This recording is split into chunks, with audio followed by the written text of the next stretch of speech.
Hello and welcome to the first session on our final day of International Leadership Week 2021. And what a week it's been. I'd like to extend our thanks as well to our sponsors, Belbin and Heriot-Watt University, Edinburgh Business School, for their support this week. I'm Gaynor Lewis, Director of Strategic Partnerships at the Institute of Leadership and Management, and I'm delighted to be joined by Harini Chari for this session, taking us from a doing leader to a being leader. And I'm really looking forward to this session. Just before we begin, for those who are less familiar with the Institute, we're a professional body focusing on achieving our core mission of inspiring great leadership everywhere. And we do that through our engaged community of over 55,000 leaders and managers at every stage of their career across all industry sectors and in more than 70 countries.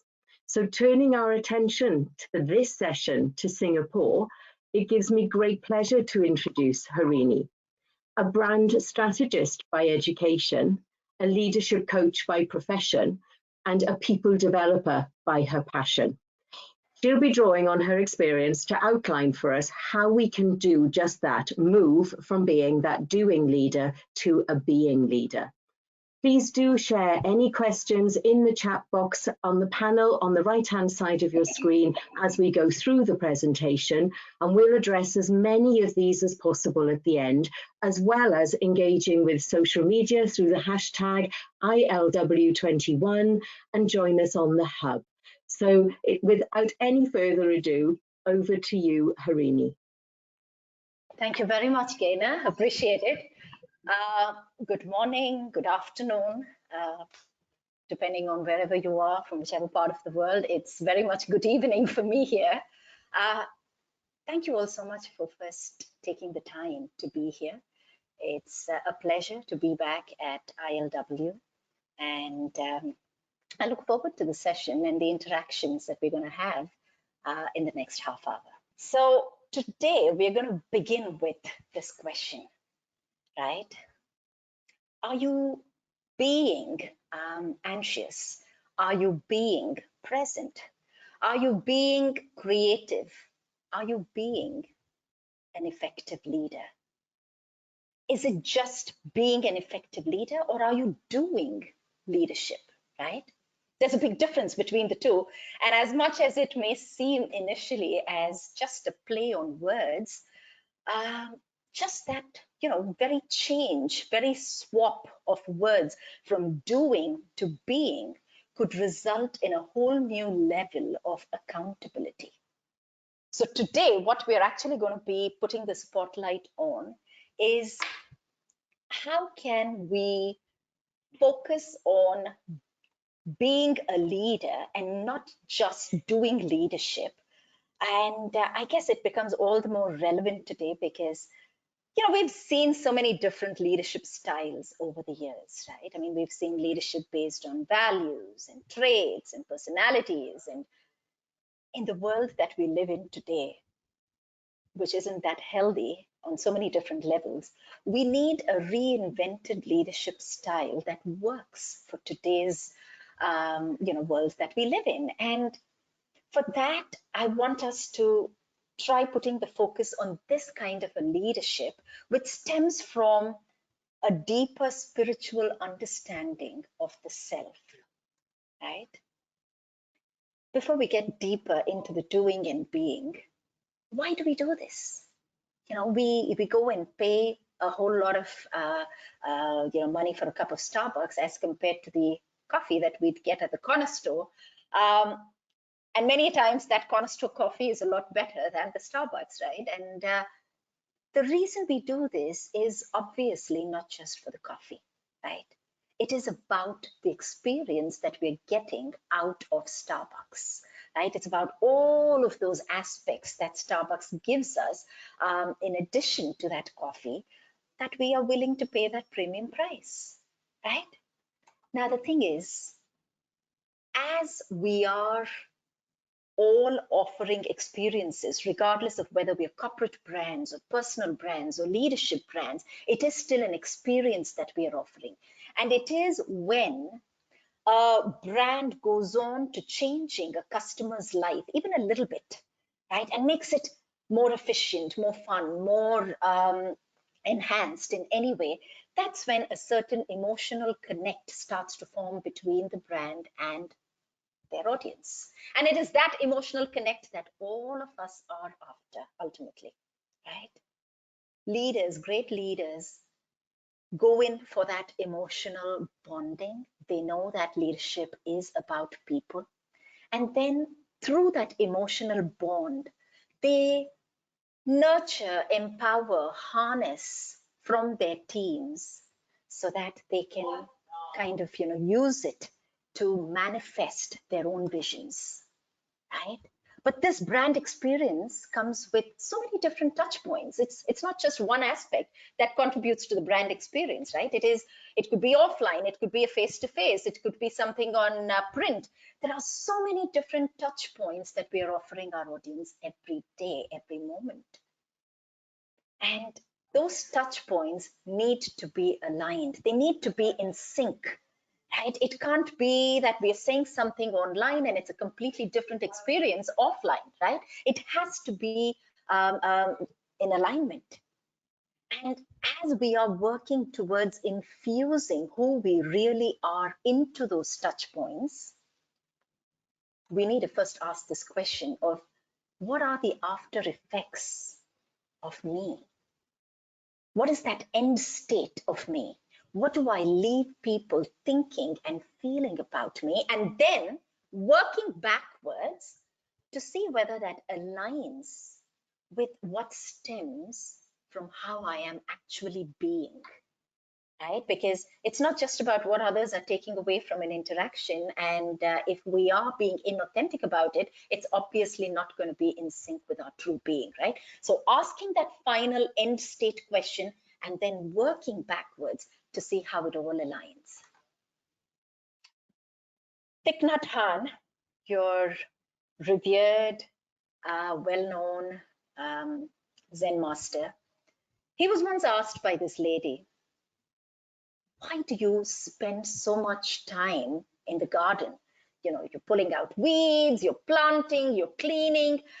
Don't you think your time could be put to better use? Maybe writing more books, maybe giving more speeches. Isn't the impact so much more, more profound on people? Why do you waste your time? And Thich Nhat Hanh says, you know what? Everything that I do, whether it's writing or speaking, is only because of my time spent gardening. And everything he's known for, whether it's compassion or his sense of calm, he claims that every one of those aspects of who he is stems from gardening. Now, gardening is obviously not his life purpose, but he says that gardening is an activity that he, immensely enjoys, but it is more than just that surface level of activity. He says that it is this that allows him to be focused. It is this that allows him to create that fertile space and a sense of calm that all give way to creativity, right? And he ultimately says that, gardening is important, if not more, than the ideas that emerge from it. Now, we all seek a lot of the profound stuff, right, as far as leadership goes. But a lot of that profoundness is usually in the mundane aspects of our everyday beingness, right? Our beingness is usually hidden in these mundane aspects. But as leaders, we are so conditioned to doing leadership, right? We are planning, we are influencing, we are working, we are manipulating, we are always getting somewhere, getting something, right?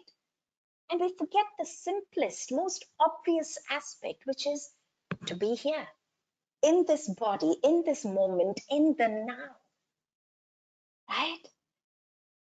We all have two selves. We have a true self and we have an ego self.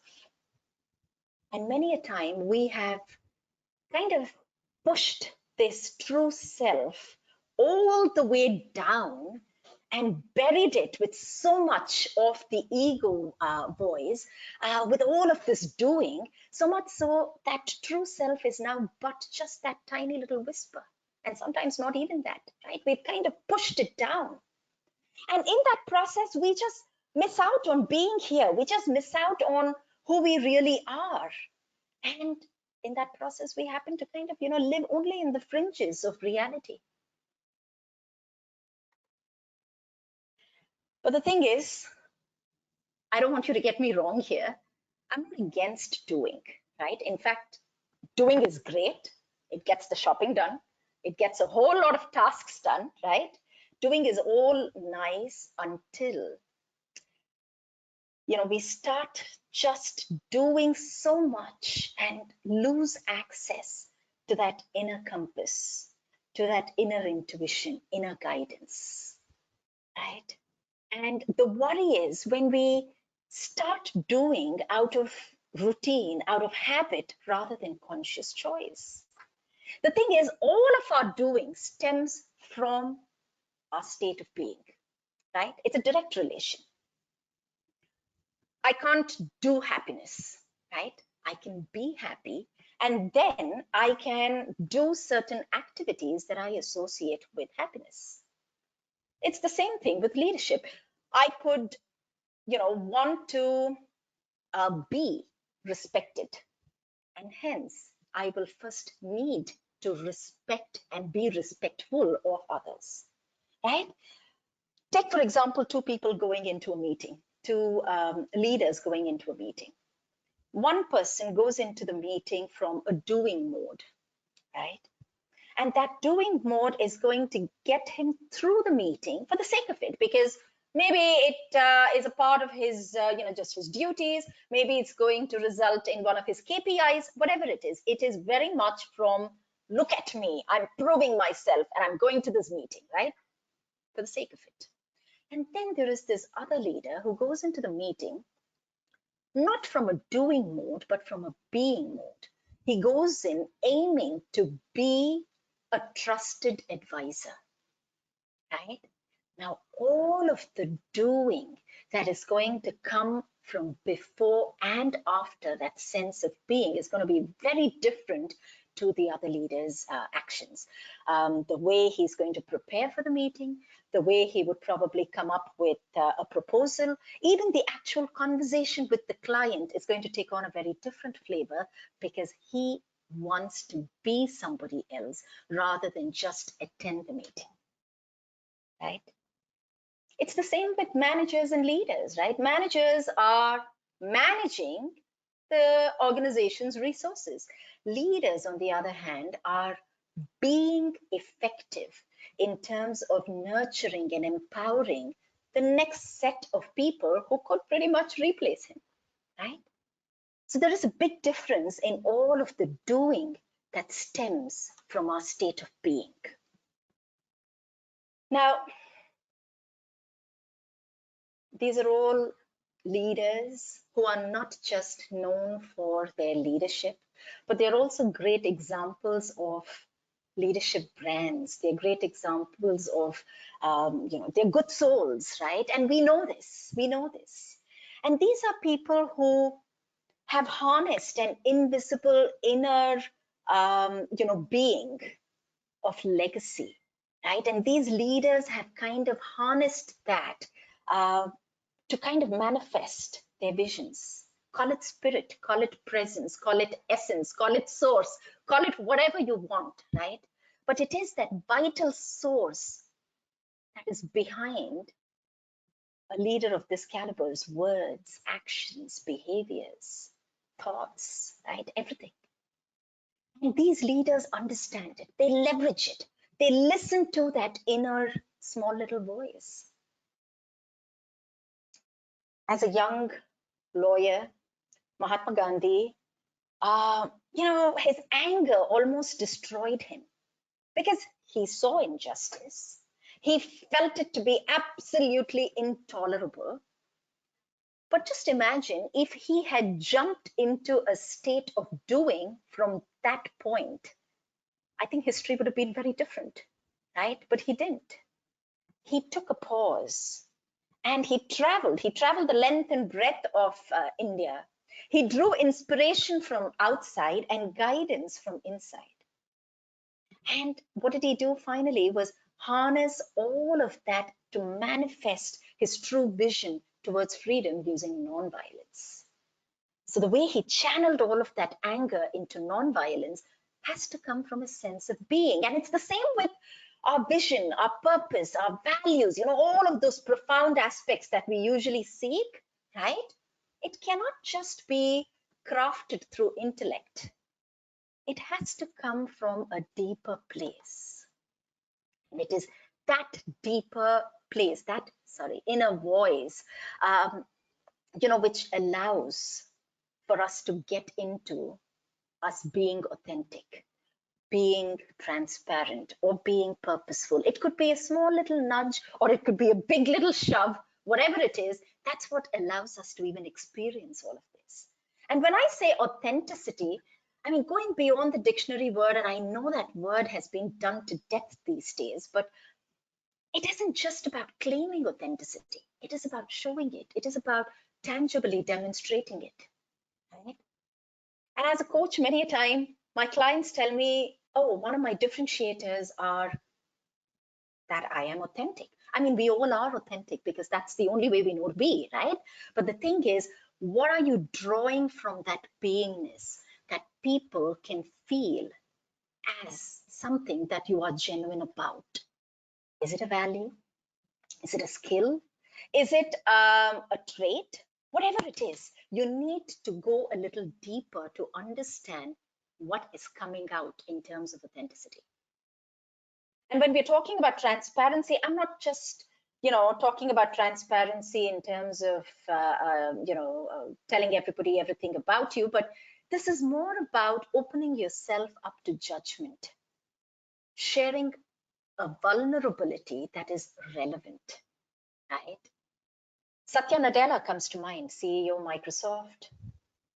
When he first took office, he was all over the media, predictably, and every one of his interview did not focus on his leadership style or his grand plans for Microsoft. He simply spoke about him being a dad to his 18-year-old, very differently able child. And he says, by being a dad to a kid like this, has taught me empathy like nothing else. And it is that empathetic leadership style that I bring to the Microsoft table.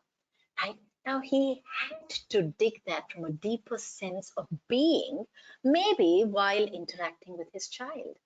And it is that transferable quality, that vulnerability, which is still extremely relevant to his leadership style, that he actually wants to talk about. And we are usually very hesitant to talk about our vulnerabilities, and the reason is that it isn't relevant. So the minute we connect our vulnerabilities with what is most relevant to us and our leadership styles, it becomes a lot more non-intrusive, right? And the minute we do bring that vulnerability, we are becoming so much more relatable, right? We spoke about that emotional connect earlier.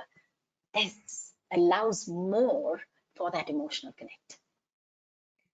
And finally, it is also a lot about being purposeful, purposefully visible, purposeful about our actions, right? So if we could put the spotlight on something larger than ourselves, not just the I, me, myself, but something larger than ourselves, and then creating all our actions and behaviors and all of those touch points that I spoke earlier as part of that experience, if it could be around this something larger than yourself, and it could be anything.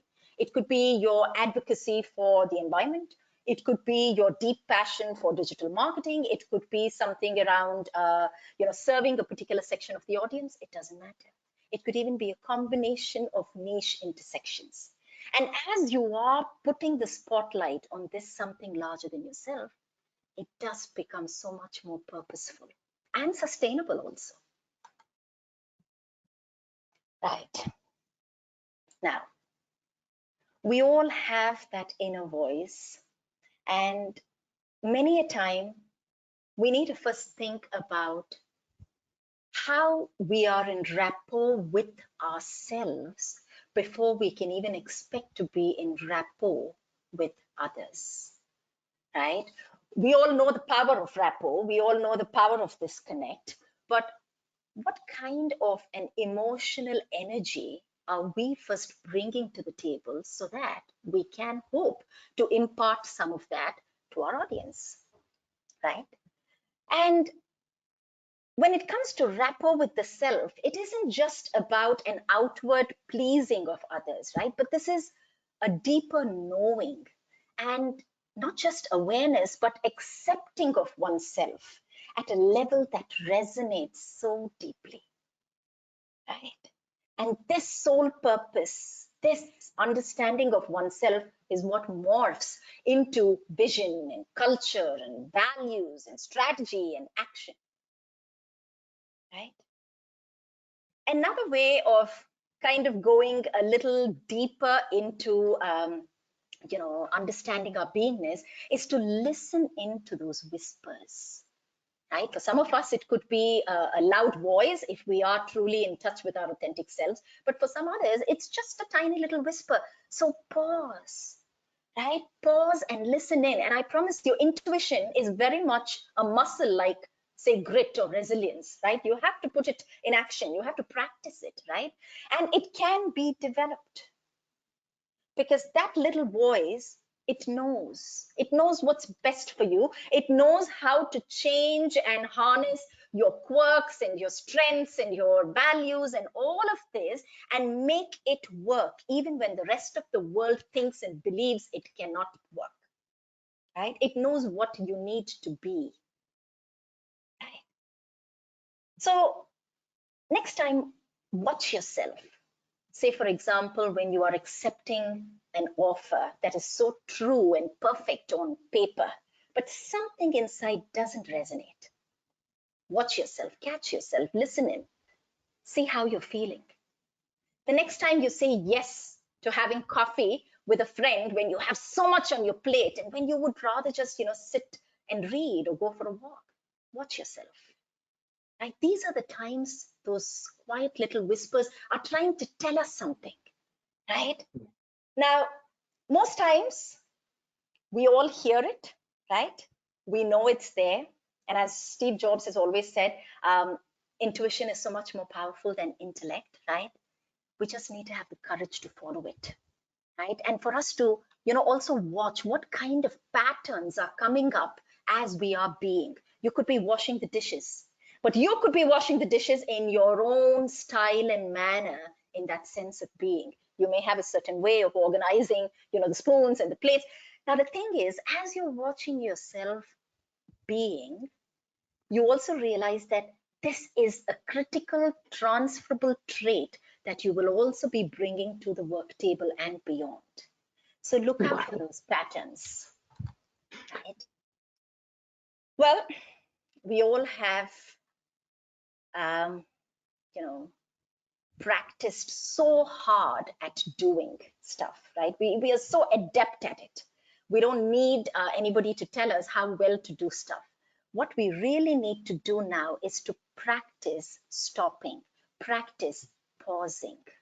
And when we do, I promise you will see the magic happening when we live in deep alignment with who we really are. You will see it in the way you attract the right people into your network, the way you will connect with others, the way you will attract opportunities that you didn't even go after or even knew existed in the first place, right? All of these things will happen to you simply because you are in alignment. Harini, thinking of what we need to stop doing. Sadly, it is so difficult, but there have been so many questions coming through, and it's lovely to leave it on that slide almost as well. I'm actually done here. Yep. Right.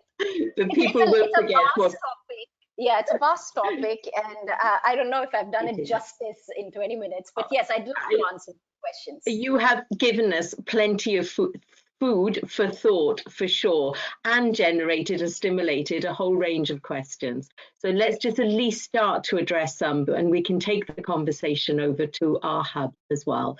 So firstly, a number of things here, but people have, well, it's inspirational and it really has made us think. And for me, it will also make me think about, the after effects of me. That is so powerful for us all to reflect on.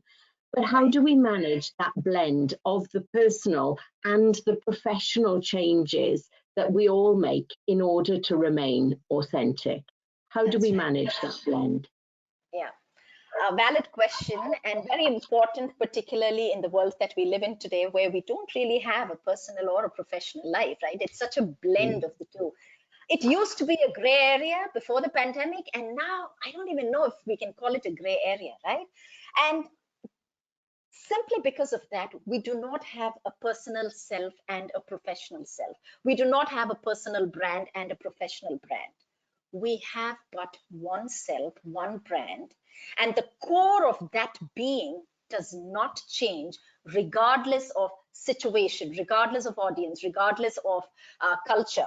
Of course, it will manifest and take on different flavors depending on these aspects, but the core aspects never change. And that is what allows us to first understand what those core aspects are and then act upon them to remain authentic. Absolutely. And actually building on that, we know from our own research the potential for a disconnect between your personal values and those of the organization.